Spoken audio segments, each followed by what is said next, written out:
Bismillahirrahmanirrahim.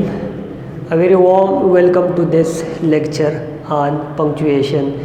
CSS 2016 में जो sentences punctuation के लिए गी होती है, punctuation section में गी होती है, उसको मैं डिस्कस करूँगा. Instructions: choose the punctuation mark that is needed in each of the following sentences. 5 sentences है. इन 5 सेंटेंसेस में हर एक सेंटेंस में एक पंक्चुएशन मार्क मिसिंग है, रिक्वायर्ड है, उसको पुट करना है सेंटेंसेस में. Sentence number 1: it isn't fair shouted Martin, coach Louis never lets me start the game.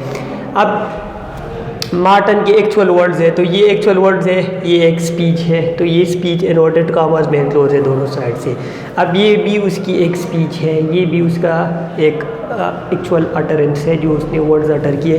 तो ये एक साइड पे एनक्लोज है इन्वर्टेड कॉमास में, लेकिन दूसरे साइड पे कोटेशन मार्क्स नहीं यूज़ हुए, तो यहाँ पर कोटेशन मार्क. तो इसमें जो पंक्चुएशन मार्क रिक्वायर्ड था, जो मिसिंग था, वो कोटेशन मार्क है इन्वर्टेड कॉमास, ये यहाँ पर मैंने यूज़ किया. Sentence number 2: मोरिन्स 3 sisters Molly, Shannon and Patricia are all spending the summer at their grandmother's beach house. मोरिन्स 3 sisters. अब ये 3 sisters जो कि एक नाउन है, नाउन के बाद जो कोई और नाउन आए जो नाउन की एक्सप्लेनेशन करे, उसको हम कहते हैं noun in apposition. For example मैं कहूँ आई के, फिर मैं कामा लगाऊंगा द PM ऑफ पाकिस्तान. तो ये जो एक नाउन है, इसके बाद दूसरा नाउन, जो दूसरा नाउन पहले नाउन को डिफाइन करता है, उसको एक्सप्लेन करता है, तो दोनों के मिड में हम कामा यूज़ करते हैं, इसको कहते हैं नाउन इन एपोजिशन. तो ये 3 सिस्टर के बाद उनकी एक्सप्लेनेशन है, उनकी डिटेल, या हम ये भी कह सकते हैं कि उनको नाम आ रहे हैं, उसको एक्सप्लेन किया जा रहा है, उसको डिफाइन किया जा रहा है. मॉली, शैनन एंड पैट्रिशिया, तो उसके अगली साइड पे भी हम कामा यूज़ करेंगे अगर सेंटेंस कंटिन्यूड हो. यहाँ पर अगर सेंटेंस कंटिन्यूड है तो अगली साइड भी कामा यूज़ करेंगे. अब अगर अगली साइड पे सेंटेंस ख़त्म हो रहा है तो फिर फुल स्टॉप यूज़ करेंगे, लेकिन यहाँ पर सेंटेंस ख़त्म नहीं और अगली साइड पे सेंटेंस कंटिन्यूड है, तो इसलिए कामा यूज़ होगा.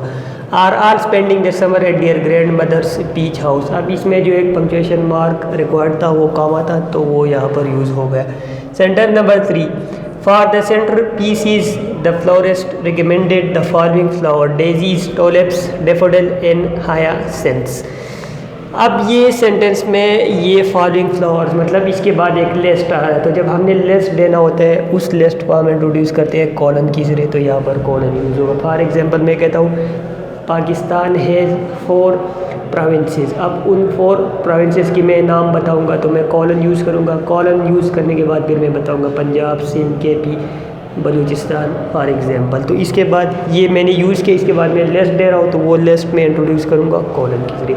तो यहाँ पर ये पंक्चुएशन मार्क मिसिंग था, ये रिकॉर्ड था, ये मैंने यूज़ किया. Sentence number 4: Lily is an accomplished gymnast, she won 3 medals in her last competition.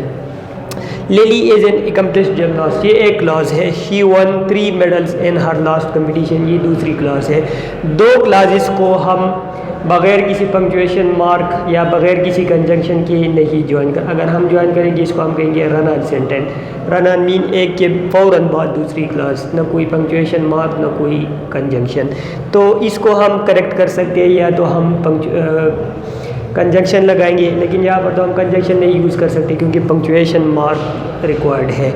तो हम जो पंक्चुएशन मार्क लगा सकते हैं वो हम फुल स्टॉप लगा सकते हैं, लेकिन अगर मैं यहाँ पर फुल स्टॉप लगाऊंगा तो फिर नेक्स्ट जो क्लास है वो कैपिटल लेटर से स्टार्ट होनी चाहिए, लेकिन ये स्मॉल लेटर से स्टार्ट हो रही है. तो इस तरह के केसेस में हमारे पास जो पंक्चुएशन मार्क अप्रोप्रिएट है, जो सूटेबल है, वो है कॉलन. कॉलन अगर हम यूज़ करेंगे तो उसके बाद जो नेक्स्ट क्लास है वो हम स्मॉल लेटर के साथ स्टार्ट कर सकते हैं. और एक और रीज़न भी है कि semicolon is equal to all the coordinating और फैन बॉयज़ कंजंक्शन.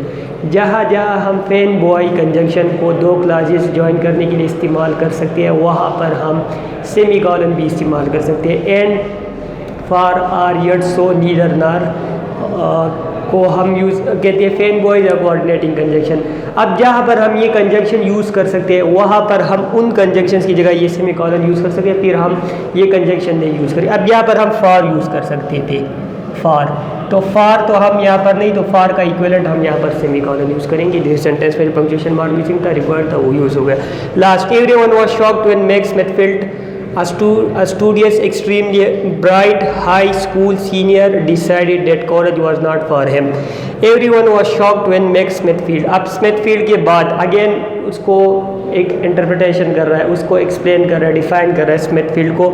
यहाँ पर एम डैश यूज़ हुआ है, जो नाउन ए पोजीशन था, कामा हम यूज़ करते थे, वहाँ पर हम एम डैश भी यूज़ करते थे अगर हमने ड्रामेटिक इफेक्ट प्रोड्यूस करना हो। यहाँ पर एक ड्रामेटिक इफेक्ट प्रोड्यूस हो रहा है, तो इसलिए ड्रामेटिक इफेक्ट अगर प्रोड्यूस कर रहा हो तो फिर हम नाउन इन ए पोजीशन वाला जो केस वहाँ पर हम कामा नहीं एम डैश यूज़ करेंगे, और एम डैश दोनों साइड्स पे यूज़ करेंगे। यहाँ पर एम डैश यूज़ किया तो यहाँ पर भी एम डैश यूज़ करेंगे। मैक्स स्मिथफील्ड, अब ये बंदा कौन है, ये स्टूडेंट कौन है, ये नाउन कौन है। आगे studious, extremely bright, high school senior, तो ये उसकी डिफिनीशन कंप्लीट हो गई। एम डैश अगले साइड भी यूज़ किया क्योंकि सेंटेंस कंटिन्यूड है। सेंटेंस अगर ख़त्म हो रहा होता तो फिर यहाँ पर हम फुल स्टॉप लगाते, लेकिन चूंकि सेंटेंस कंटिन्यूड है तो इसलिए अगले साइड पे भी एम डैश यूज़ होगा। और डिफरेंस यही है कि अगर ड्रामेटिक इफेक्ट प्रोड्यूस करना हो तो हम एम डैश यूज़ करते हैं, अगर ड्रामेटिक इफेक्ट नहीं प्रोड्यूस करना जिस तरह सेंटेंस नंबर 2 में था तो फिर हम दोनों साइड्स पे कामा यूज़ करते हैं।